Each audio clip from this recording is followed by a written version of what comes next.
Alright guys, I want to answer a quick question I get asked all the freaking time, and that is, how do you do intermittent fasting if you want to work out first thing in the morning?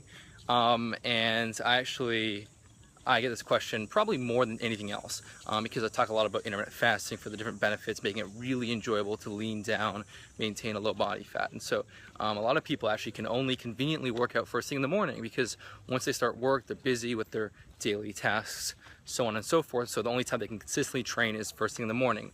And so their worry is whether they need to have a post-workout meal after training first thing in the morning. And here's the deal, at the end of the day, all that really matters are your total calories and macros. All that really matters are your total calories and macros, what you have eaten over the course of the entire day. And if your goal is physique optimization, maintaining a very low body fat, great muscle development, then you want to find out the most enjoyable way to consume your calories and macros. And that's the whole point of intermittent fasting, is you're having a lot of those calories and macros later in the day at night, which is really when you want them. So there's really no need to eat after training first thing in the morning.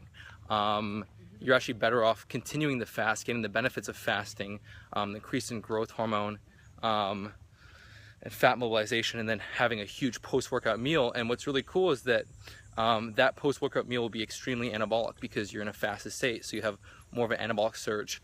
And if you want to be like really neurotic and crazy, you can take 10 grams of branched chain amino acids, and then you'll be fine. Like if you want to take 10 grams of branched chain amino acids before training, an hour after training, just to help with protein synthesis, that can be beneficial.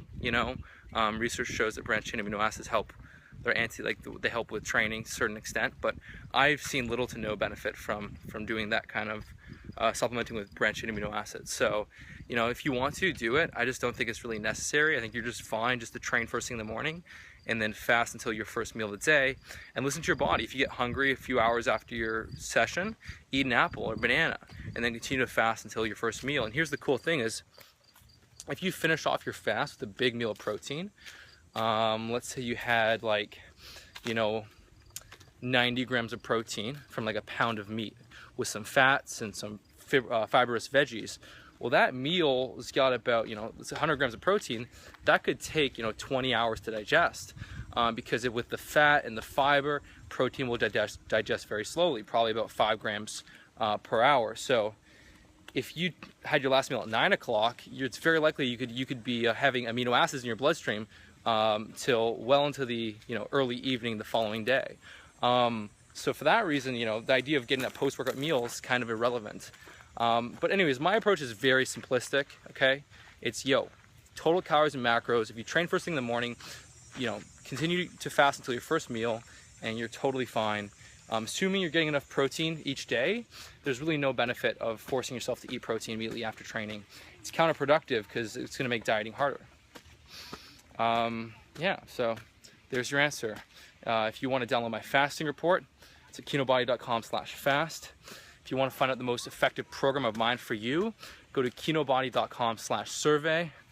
And if you enjoyed the video, like it, and talk to you soon. Bye.